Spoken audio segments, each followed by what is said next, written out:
that they have found negative or wrong, or maybe a little poke at you, but we wanted to be able to respond, not come back. We're not trying to get one up, but we got to be ready. We've been looking. We'll just put it up here first. 1 Peter. Oh, look, I'm gonna look at it like it's gonna come up all day long. Not gonna be there. Okay, you're gonna need a Bible. Man, church is really gonna be weird. Suppose you already brought your Bible. Go to 1 Peter. Church is going to be like 10 times longer this morning, though. Woo-hoo! 1 Peter 3, verse 15. You know what? I don't even have them printed. So that's what we'll do. Amanda, read that. Oh, you got to be an NIV. So if you're on your computers, flip them over to NIV. And it really will mess up. Huh? 1 Peter 3:15. Sing loud, sing proud.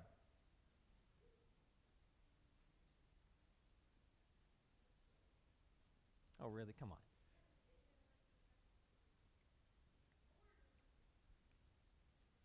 Oh, we've got real Bibles even. Yeah, you can't hit a real Bible with lightning. Did you know that? Whoever gets there first, go for it. I don't have it. I can't read it. It's not in here.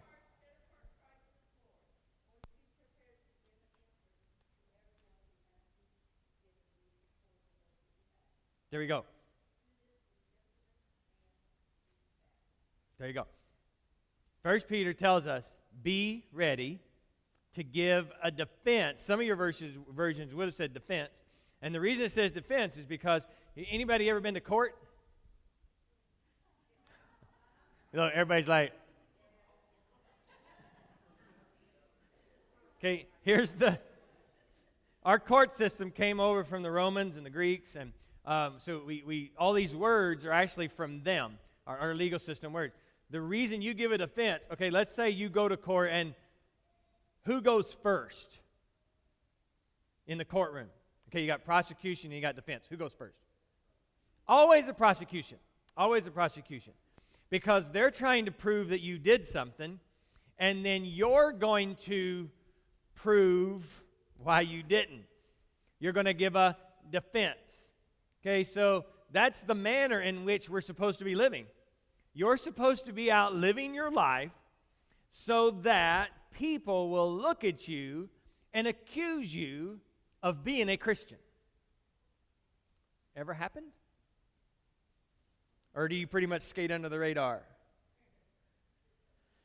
So you're ready to give a defense whenever the prosecution, which is the world, says, why are you like that? The rest of that verse says, give a defense or an answer for the reason you have hope. And we've said over and over and over, it is not safe for you to be able to give an answer for why the government is wrong and should be following Christianity.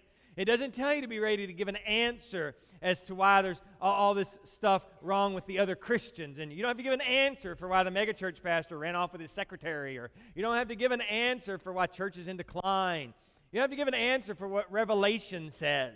Or explain if it was a 6-day literal creation or just a small. You don't have to give an answer for that. You have to give an answer for why you have hope in Jesus. Why you decided to follow. The prosecution wants to know why you have decided to do what you do, and you have to be ready to tell why. And if you'll think about it, many times you're not ready.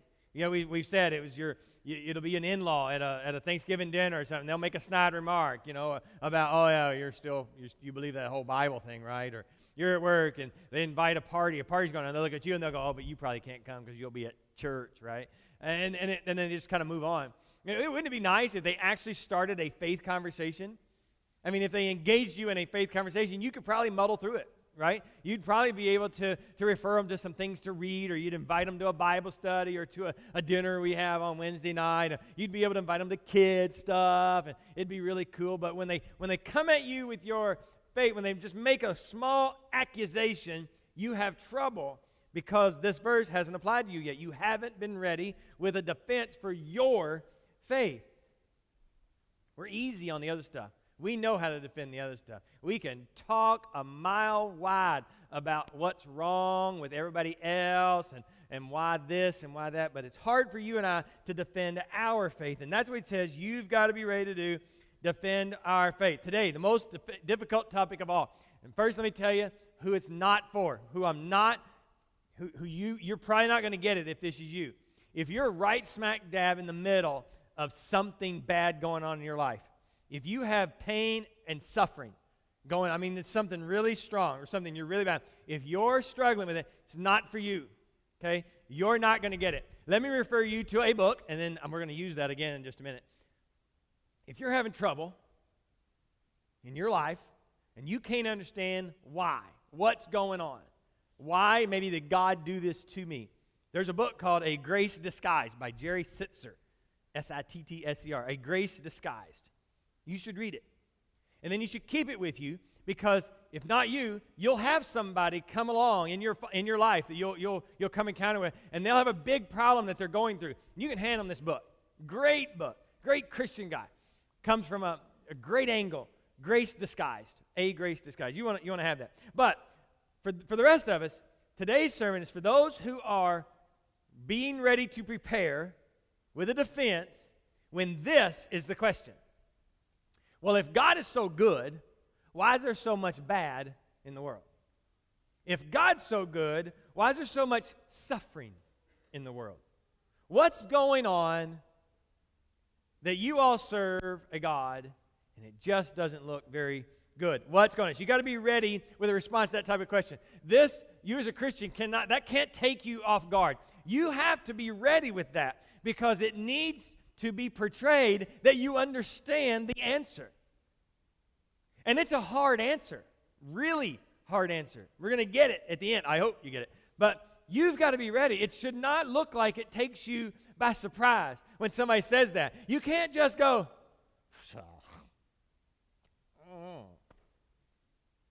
well, you follow God. You say you follow Jesus. Why would you do that if he's so good and yet all this is going on? I don't know. I can't explain that. You want to go to church with me? Not good enough. They don't want to go to church with you. If all you can do is shrug your shoulders and not have an answer for why you follow Jesus when there's pain and suffering in the world, come on. This is one of the most emotional questions asked today. All you got to do is pick up your Facebook, which I'm sure you're all going to do within an hour of leaving the church, and you will find some sort of pain and suffering. You will see something wrong. You'll turn on the news. There will be pain and suffering. People are asking this question: why is it like this if God is so good? Then they find out you're one of his followers, and they want to know, why are you following him if it's so bad and yet he's supposed to be so good? What do you say? What do you say? See, we can't allow suffering to be a reason to push God away, and that's what usually happens. Usually when pain and suffering hits, boom, God gets pushed away, and he's not part of the picture. I'm going to give you two answers. One, extremely simple. Two, really interesting. But the first one, if you can't remember the really interesting one, go back to the first one, all right? So here's your first response. Listen, if God is so good, why is there so much suffering in the world, and why do you follow a God like that? Here's your first response. Ready? Have you ever read anything about that topic? That's it. That's it. Have you ever read anything about that topic? That's your response. Yeah, they should have that look, Jeff. Remember, you picked a simple response. Because here's what you should know. That since New Testament, thousands of authors have written about pain and suffering in relation to a good God. Yet nobody who cares about it has read anything about it. They have not picked up the first book to find out the real reason. They're really just complaining that the world is bad and God, you say, is good. So that's your first really simple response. Have you read anything on this topic? The answer is usually no. Just kick some gravel.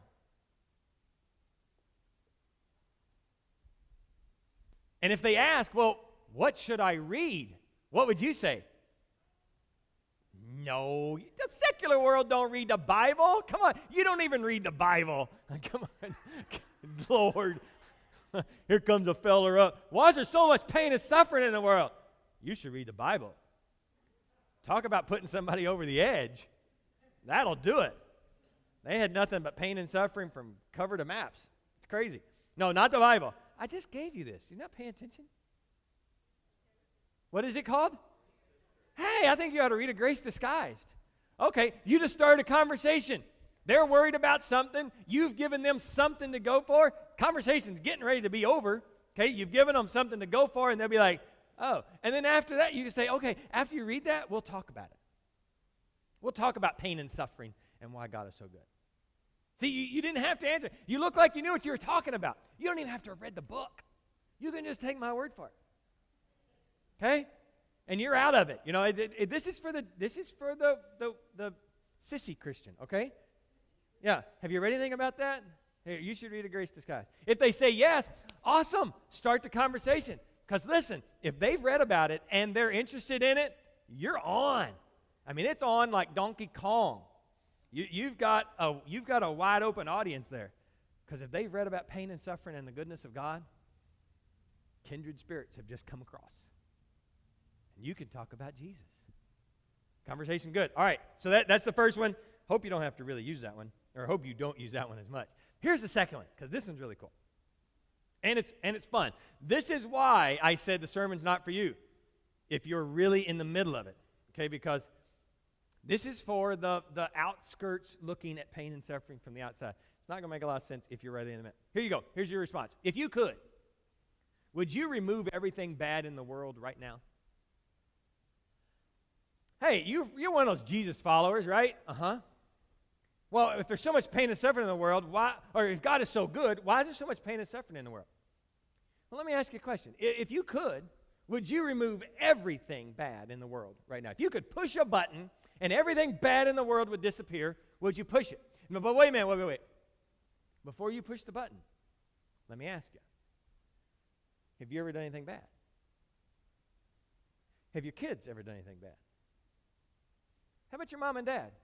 Did they ever do anything bad? How about your dad before he met your mom? You think he did anything bad? And what if they had the option to push the button back then? Where would you be right now? What would have happened? But before you push the button, think about it. What's going to disappear? God removes everything, or you remove everything bad from the world right now. What disappears? Everything. What we know is the one way, the only way for God to remove the chief complaint that we have about him, which is what we're talking about today, is to remove all the complainers. And if he does that, there won't be anybody to ask the question. The only way to get rid of this problem, to end pain and suffering, is to remove everything bad from the equation. So you ask them, if you could, would you push a button and remove every single thing bad in the world? It's a good question. Yeah, I know what you mean. Absolutely. But let me ask you real quick. Would you remove everything bad? Right now, if you could. I hand you a button. Would you push it? If the conversation continues, which it should, you follow with, if you have a reason to hesitate to push the button, don't you just think it makes sense that God has a reason too? I mean, if you would hesitate for just a moment to push that button and remove everything bad from the planet, understanding everything bad, and you would hesitate, doesn't it just make sense that God has a reason that he would hesitate too? Yeah, it'll probably sound a lot like that. See, for me to get rid of everything bad, it would be me and my wife and my kids and my house, family. Most of you push the button and it's all gone. See, Christians believe that God has a reason to not push that button. And we believe we're the reason. We believe that you're the reason. If you're talking to a person who's asking this question, we believe God has a reason to not remove all the bad from the planet, and we believe you're the reason. What? Why would I be? I'll get to that. I'll get to that. See, the reason I believe that God doesn't get rid of everything bad in the world is because he would have to get rid of everyone I know, and he would have to get rid of me, and he would have to get rid of you. And I think he hesitates because of that. So if he has a reason, or you had a reason to hesitate, don't you just think it makes sense that he hesitates before pushing that button? See, Scripture teaches that God is patient with evil, and he's brokenhearted over the world. We are told that it bothers God all the things that bother you. And you keep asking the question, why doesn't it just stop? And you're the answer. It's not going to stop because you're still here. That's the reason it's not going to stop. You remember we talked about Peter. He wrote 1 Peter. He wrote this other really cool book in the Bible. It's called 2 Peter. Go over there. 2 Peter chapter 3, verse 9.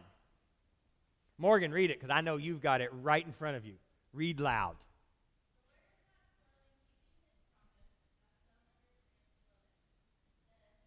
Stop. Patient. We're going to finish. We're going to start right after that word patient. See, what disturbs you about the world disturbs God too. But he is patient. He's not slow. Verse 9 starts with, he's not slow. God's not like trying to catch up. You know, we actually believe that God himself is up in heaven.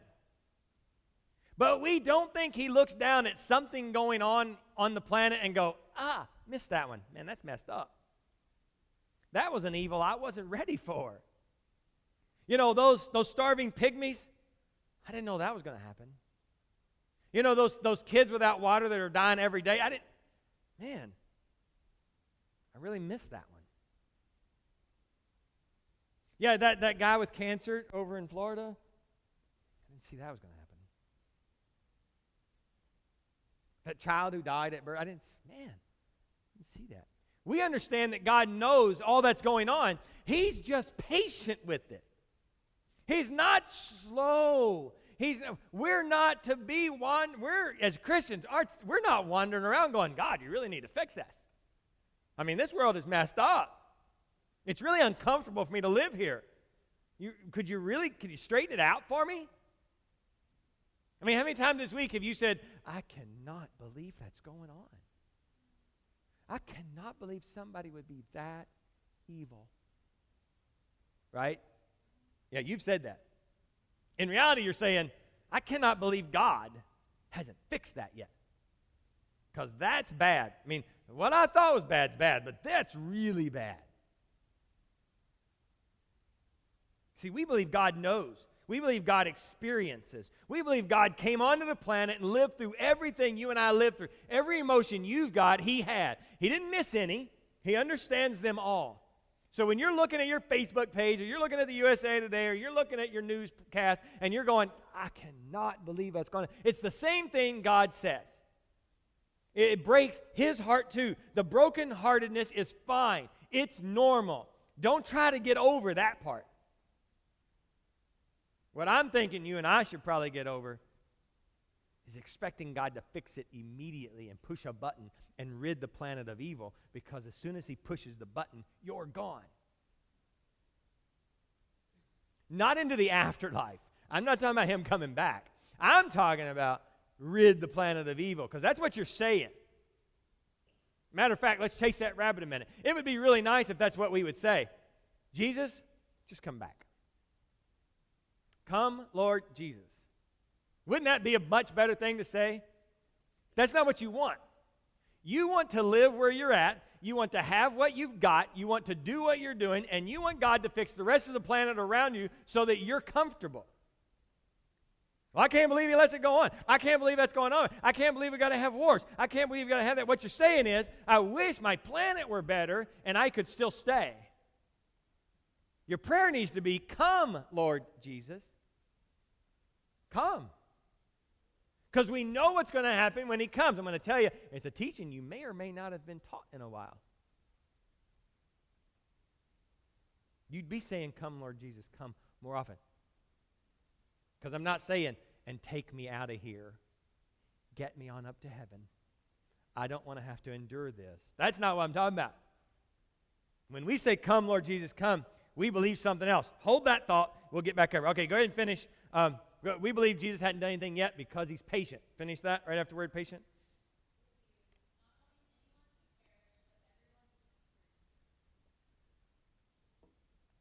Would you get rid of all of it? Would you just push the button and eradicate evil? No, you wouldn't. And God won't either, because he wants, his desire, his heart brokenness is for those who don't know him. You see, all the people that you're looking at, like you can't believe they're as bad as they are, he longs for. You see, he knows them. He knows who, if you don't know him, he knows who you are. And you were just as bad. You didn't do the things maybe, yeah, I know, as the ISIS people. I mean, wouldn't it be cool if God would just push the button and drop a bomb on those ISIS people? Right? He doesn't. Why? Because he's patient. He longs for those guys. He's not longing for the Christians that they're affecting. He's longing for those that don't know him. That's wicked weird to have to think about. Yes, I know. But see, that's what happens when you try to get the mind of God. That's what happens when you try to get the heart of God. It's so much different than yours. It's so much better than yours. He sees everybody for who he created. Can you believe he created an ISIS person? Can you believe he created somebody that would do that much bad? Can you believe that you want so badly to treat them as badly as they're treating others? Can you believe that's what you want to do? I think we should just chop off their head.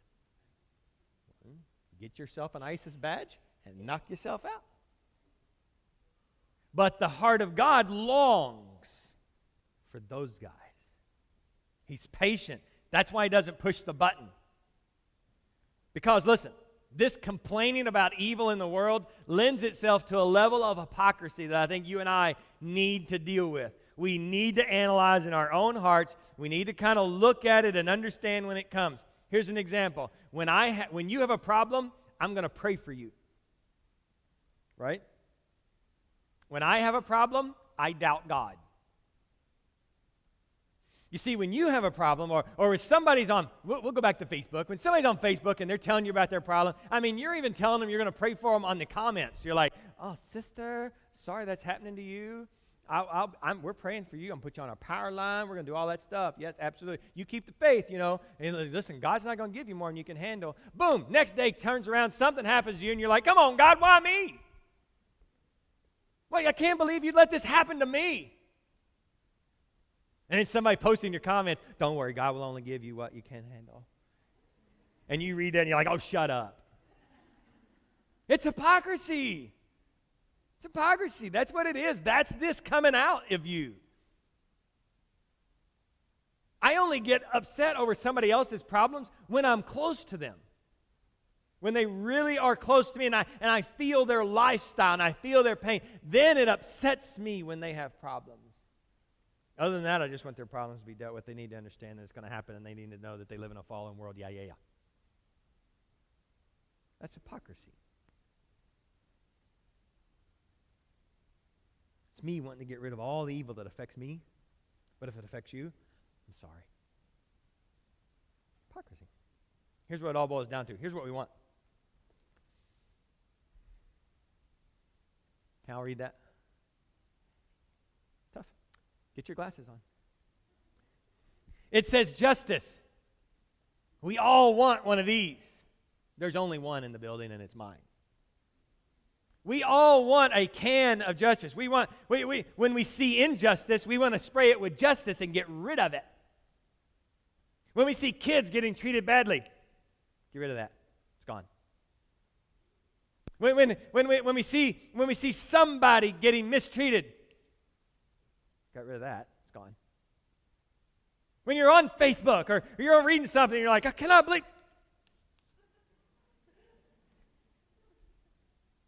Feel better now. Got rid of all that injustice. There's no way it's going to happen anymore, right? You find the IRS guys that are accusing you of not paying your taxes, then find out they ain't been paying taxes for 10 years. Get rid of it. Justice is bad. Democrats, find all the Republicans.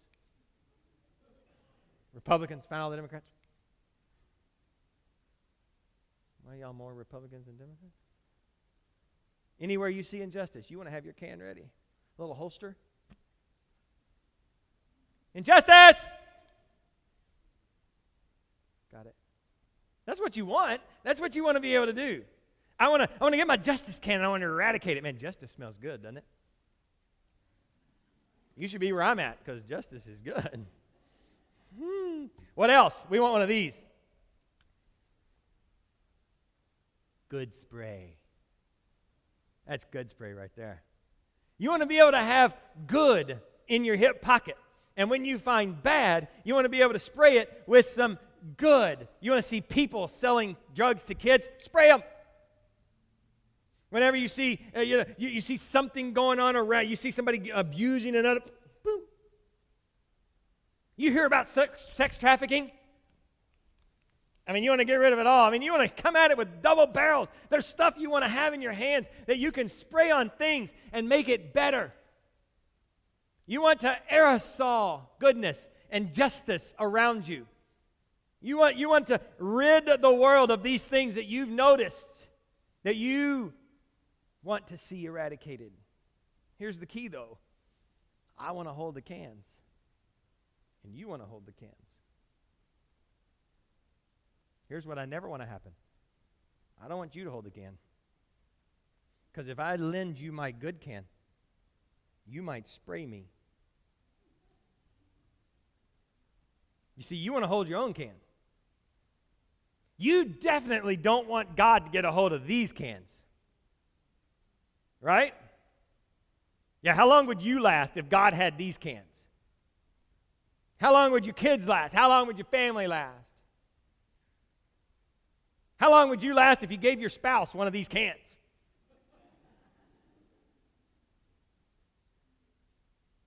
You want to hold the cans. Because, see, I've been unjust. I've been bad.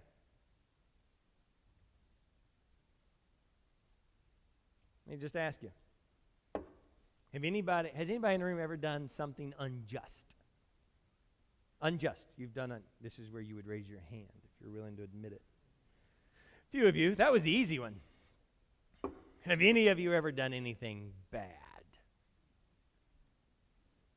Like lying in church? Yeah. Your hands on the ground. Not your pants, your hands. Listen, this is what we want. We think it, we spray it. We read about it, we spray it. Somebody tells us about it, spray it. We keep our orb, that's what we want. We want our orb of influence to be just and good. We don't want anybody else to have the cans. We definitely don't want God to have the cans. See, you see it. I don't know why I'm picking on Facebook, but that's where we spend a lot of our time. You see it. You read about an injustice on Facebook, and you say, I know how to fix it. Have you ever said it? Well, let me tell you what they ought to do. You ever said those words? Ought to do? Not just from Kentucky. It's everywhere. Ought to do. Well, let me tell you what they ought to do. You ever had that conversation outside of Facebook because two people read about the same story and you come along and you're like, did you hear on Facebook what they're doing over there? I sure did. You know what they ought to do?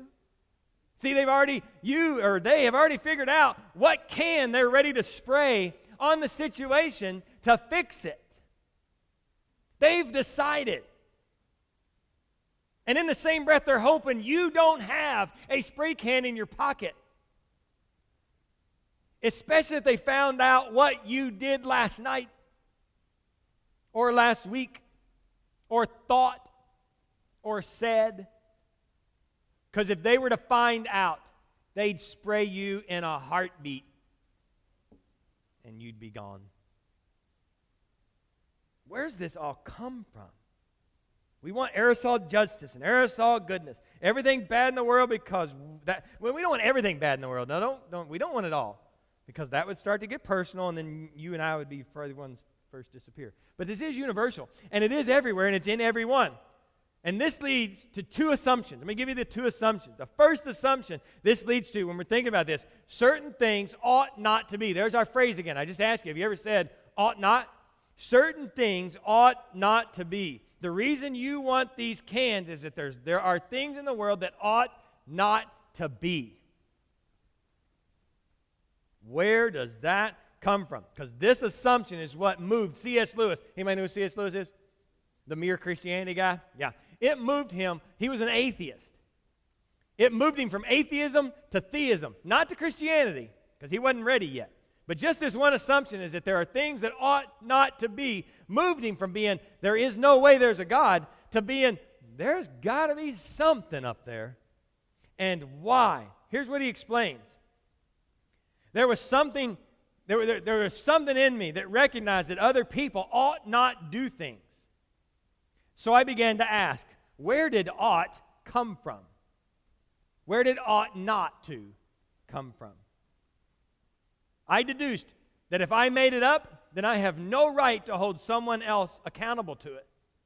But if I didn't make it up, then it's like someone put ought and ought not inside of me. And it seems that they put the same ought and ought not in the people around me. And it actually seems like they put ought and ought not all around the globe. Where did it come from? So check this. It was the evil in the world, it was the pain in the world, it was the suffering in the world that literally made C.S. Lewis raise his head up and say, there's got to be something here, because I don't think I came up with the thought that they ought not to do that or they ought to be doing this. I didn't come up with that on my own. So it's the evil, the pain, and suffering that actually made him look to God. That's why God's patient with pushing the button. The fact that you want cans that look like this in your arsenal of spiritual battle proves that you don't think things are right. And you didn't make that standard up. It's widely recognized. Here's what he finished by saying. Quarreling means trying to show that the other man is wrong. And there would be no sense in trying to do that unless you and he had some sort of agreement as to what right and wrong are. I mean, think about it. You're both appealing to a standard. You're saying, well, you ought, and he's saying, well, this is why I didn't. The standard is in the middle. That's what you're arguing. Where'd the standard come from? He goes on, supposing you hear a cry for help from a man in danger, you'll probably feel one of two desires. One, a desire to give help. That's due to your herd instinct, helping one another out. The other, a desire to keep out of danger due to your self-preservation instinct. But you will also find inside of you, in addition to these two impulses, a third thing, which tells you that you ought to follow the impulse to help and suppress the impulse to run away. This dilemma drove him to God. The fact that it's there drove him to God. So that's the assumption. Second assumption. The world is broken. The whole world is broken. Not just you, the humans, but the planet itself is broken. Cancer, tsunamis, earthquakes, things that you consider pain, suffering, evil, is just evidence that the planet is broken, that there's, what we say in our house, something wrong. Some of y'all will get that later. If you go to Chinese today, you'll figure it out. That's, again, why we want the cans. Something wrong with the world, and it ought not to be. There's something wrong with me. I can't even keep my own rules. That ought not to be.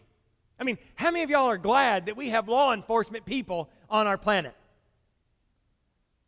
How many of y'all are glad sometimes that you don't see the law enforcement people on our planet? That's messed up. You're happy you got them. You're happy you don't see them sometimes. You want them there as long as they're not after you. Because they're in the wrong if they're after you. Right? They ought to be out there catching those real criminals.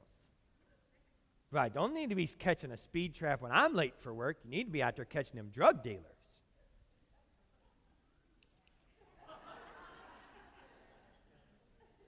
It's messed up.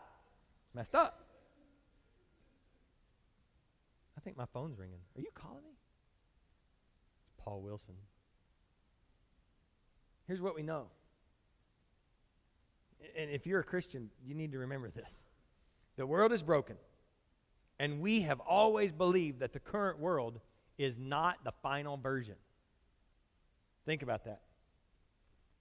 The world is broken, but where we are now, the current planet, is not the final version. You may not have been taught that before. You may have been taught that it's this, and then it's gone. That's not what we believe. We believe it's not final version. We also believe that when we were handed it, it was broken. But it didn't start out broken. We believe God created the perfect place. Okay? Sin came in and it got all messed up, and we were handed it, and it was broken. So we know it's not the perfect place to be. But here's what we also believe that you need to figure out how you're going to make it. The current world is the best possible path to the best possible world. This current world is the best possible path to get to the best possible world. Many would actually write that it's necessary for us to get to the best possible world by going through this current world. Because here's the best possible world. The best possible world is a world where men and women are free to sin, but freely choose not to. That's the best possible world. It's a place where sin runs rampant, but nobody partakes. You have the option. You just choose not to. Remember Genesis, the knowledge of good and evil? That's what we had. We had the option. We knew what good and evil was. It was there, provided. Just chose not to. We would freely choose to worship. We would freely choose to serve. Freely choose to do all the things that make the world a better place. And freely choose not to give in to anything that harms the dignity of another human. That's the best possible world. Jesus pointed to this world. He's told us that it was possible, the best possible world with a knowledge of good and evil. And all humanity has the ability to freely choose, and yet chooses freely to not engage in destructive behavior. That's the best possible world you could possibly have. From my past, here's how I can maybe explain it. When I was growing up, my granddad used to take me to the oil wells, and we would go and we would run oil wells. We'd pump them and treat them, and if you've ever been in the oil business, that's kind of what you did. Well, he got a new truck. It was gray, a Ford Ranger. It was awesome. And it had in it a cigarette lighter. Anybody remember cigarette lighters in your car? You push them, in a few minutes it would pop out. I just thought it was cool to push it. In a few minutes, it would pop out. One time it popped out. And I pulled it out. I looked at it. And it was pretty. It was orange. So I touched it.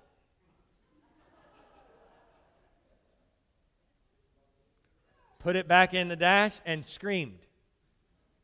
I had anybody ever had the nice perfect circle right there on the tip of their finger? Anybody? Yeah, it's awesome. It's awesome. How many times have you had that perfect circle on your finger? Just one time? Why? Well, I'm a smart feller. That's exactly right. It only took one time because, you see, my granddad didn't have to bring me home, take me to my parents and go, he pulled out the cigarette lighter and he put his finger in it, and you need to punish him for it. And he's not allowed to ride in my truck for the next 2 months because he pulled the cigarette lighter and put his finger in it. Putting my finger in it was enough. Didn't ever happen. You know how many times I was tempted to put my finger back in it? 0. Temptation gone. On another instance, I had a cousin, his name's Michael, which I think is ironic because my granddad also had this wood-burning stove in the middle of his living room.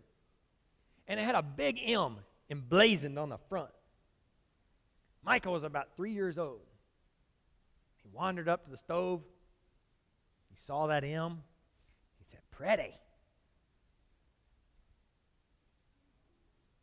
And he screamed because there was an M on his hand. And his mother, my aunt, she wanted to bust his little butt for touching the stove. And my granddad said, "Why would you do that? The best thing he could have ever done was touch that stove." "What are you talking about, Daddy?" "He'll never touch the stove again." And do you know the boy never touched the stove again? Isn't that funny how that works? You have the knowledge of good and bad, and you choose not to do the bad. That's the best possible world to live in. And that's the life that God offers you if you will follow Christ through this planet. He will give you the knowledge of good and evil, and then He'll give you the desire to simply choose not to do the bad. And that's why He doesn't push the button. And that's why He doesn't eradicate all the bad, because He wants everybody to understand what that feels like. It's the best possible planet to live on. And imagine a place where mankind knew pain, knew suffering, knew the consequences that came from it. Imagine a world re-given to us with that option. But this time you have the knowledge of good and evil and the experience of evil. And this time you'll be careful. That's the best possible world. Here's how Paul said it. We're going to read a couple of verses. I'm going to read them all. Read verse 18 of Romans 8. You can go look these up when you get home.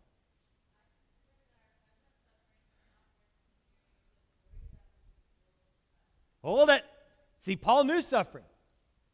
Here's what's really weird about this whole scenario. Everybody who's carried the torch to get Christianity to where you are so that you could find out about Jesus had to deal with pain and suffering. For some reason, it's pretty much our generation and maybe the one before us that says, you know what, it's time for pain and suffering to end. Well, without the pain and suffering, you wouldn't understand the goodness.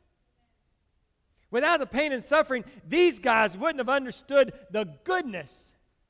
And then you wouldn't have been here. All right, what does it say next? Okay.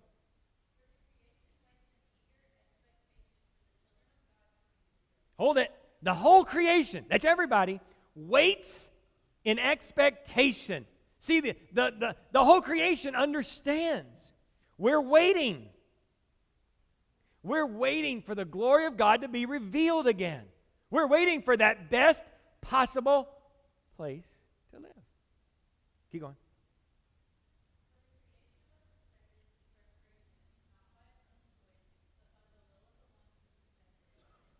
Hold.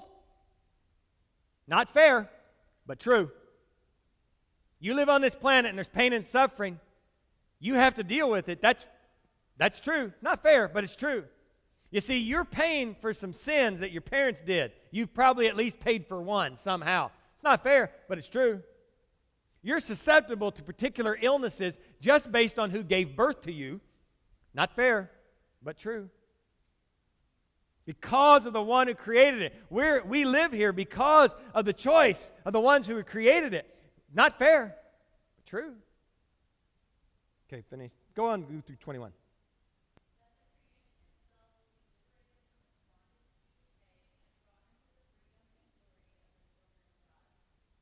Okay, 2,000 years ago, decay's the name of the game. Still there. The whole thing is in decay. The whole thing is broken. There's pain, there's suffering, there's evil. It's all broken. We understand that it's broken. We're okay. We got to get to the point to where we're kind of okay with it being broken, because we understand that once it's broken, something's going to fix it.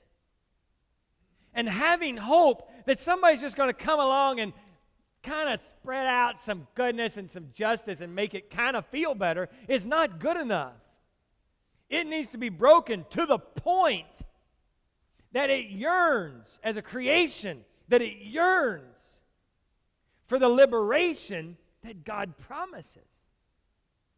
And in the meantime, we have hope.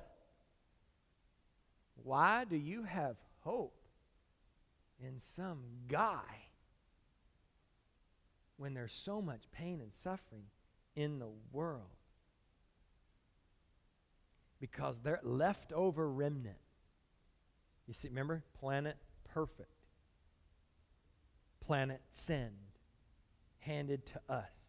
Left over a remnant of what ought and ought not to be in your heart. See, the world actually turned that around a little bit. And they said, well, since we know that it's bad, we're all good at heart. Not true. The fact that you understand what ought and ought not to be proves that there's a little remnant of the perfect world left over in you, and helps you recognize that you'd like to have these cans around. But it needs to remind you that you don't want just these cans. You want a perfect place. A perfect place where all this is available, but just not chosen to be followed. That's what you really want. So what's your summary? Why do you follow around some God if there's so much pain and suffering in the world? And if he's so good? What's your response? Well, let me tell you. Yeah, I know that's hard to understand. I don't really get all that either. Here's what I do know. If God had to remove all the evil in the world, he'd have to remove me, and he'd have to remove you. But I believe he entered this world through his Son to forgive me rather than to remove me. I believe Jesus died for my sin and rose from the dead. But I don't believe it because the Bible said so. It is way better than that. Because you see, pain and suffering is not the evidence of the absence of God. It is actually proof that we know things aren't right and they ought to be better. That's why I have hope in a man named Jesus. Stand with me and let's go.